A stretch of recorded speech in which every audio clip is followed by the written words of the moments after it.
કે લગ્ન બાદ લગ્નની નોંધણી એટલે કે મેરેજ સર્ટિફિકેટ હોવું ખૂબ જરૂરી છે.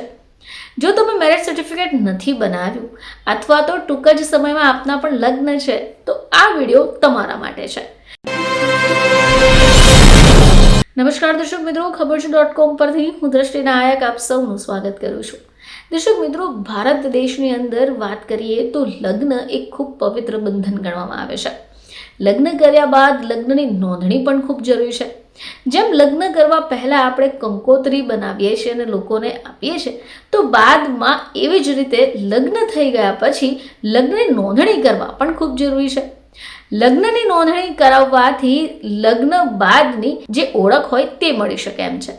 કહેવાનો અર્થ એ છે કે લગ્ન બાદ લગ્નની નોંધણી એટલે કે મેરેજ સર્ટિફિકેટ હોવું ખૂબ જરૂરી છે. જો તમે મેરેજ સર્ટિફિકેટ નથી બનાવ્યું અથવા તો ટૂંક જ સમયમાં આપના પણ લગ્ન છે તો આ વિડીયો તમારા માટે છે. દર્શક મિત્રો, લગ્ન બાદ લગ્ન નોંધણી કરાવવી ખૂબ જરૂરી છે. તો આજે આપણે જાણીશું કે શા માટે એક યુગલ માટે મેરેજ સર્ટિફિકેટ જરૂરી છે. શું તમે જાણો છો કે માત્ર લગ્ન કરવા જ નહીં પરંતુ લગ્ન રજિસ્ટર્ડ કરાવવું પણ ખૂબ જરૂરી છે. જો તમે આવું નથી કર્યા તો ઘણી બધી સ્થિતિમાં તમે પોતાને માટે જ પરેશાનીઓ ઊભી કરી રહ્યા છે. લગ્ન પછી ઘણા બધા કપલ મેરેજ સર્ટિફિકેટ બનાવતા જ નથી, પરંતુ તમને જણાવી દઈએ કે આ એક કાનૂની દસ્તાવેજ છે જે પતિ અને પત્ની બંનેના લગ્નનો એક પુરાવો છે. હવે આ જે દસ્તાવેજ છે એ છોકરીઓ માટે લગ્નનો કાનૂની પુરાવો પૂરો પાડે છે, જેઓ લગ્ન પછી તેમની અટક નથી બદલતી. હવે આ સિવાય જીવનની અંદર આવતા ઘણા બધા એવા બનાવો અથવા એવી ઘટનાઓ કે જેના માટે પણ આ લગ્ન સર્ટિફિકેટ ખૂબ ઉપયોગી છે.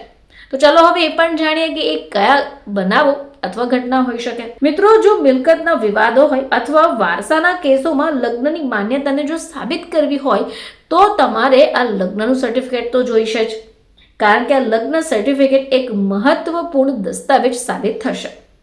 હવે આ સિવાય જો તમે સરકાર માન્ય યોજના જેમ કે પેન્શન યોજના અથવા અન્ય નાણાકીય લાભોનો દાવો કરવા ઈચ્છી રહ્યા હોય તો પણ તમે આ પ્રમાણપત્ર બતાવો અથવા પ્રમાણપત્ર રજૂ કરો એ ખૂબ જરૂરી છે. જો તમે પતિ પત્ની માટે લાવાયેલી કોઈ પણ સરકારી યોજનાનો લાભ લેવા ઈચ્છી રહ્યા છો તો પણ આ લગ્નનું પ્રમાણપત્ર હોવું જરૂરી છે. હવે માની લો કે ઘણીવાર કપલોની વચ્ચે ઘણા બધા છૂટાછેડા છે, મતભેદ થઈ રહ્યા છે, તો આખરે તેઓ પોતાનું જીવન જીવવા માટે અલગ થઈ રહી છે અને છૂટાછેડા પણ લે છે.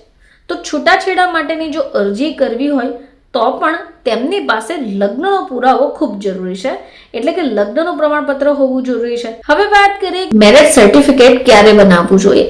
તો દર્શક મિત્રો, લગ્નના 30 દિવસની અંદર લગ્ન પ્રમાણપત્ર માટે અરજી કરવી જોઈએ અને આ મેરેજ સર્ટિફિકેટ માટે મેરેજ રજિસ્ટ્રારને જ અરજી કરવાની રહે છે. એપોઇન્ટમેન્ટ મેળવ્યા પછી તમારે તેને લગતા જરૂરી દસ્તાવેજો નિયત દિવસે રજિસ્ટ્રાર પાસે પહોંચવું પડશે. તો દર્શક મિત્રો, જેમ અન્ય પુરાવા તમારી ઓળખને સિદ્ધ કરે છે એવી જ રીતે લગ્નનું સર્ટિફિકેટ પણ ખૂબ જરૂરી છે. ફરીથી તમારી સમક્ષ હાજર થઈશું. ત્યાં સુધી જોતા રહેજો ખબર છે .com.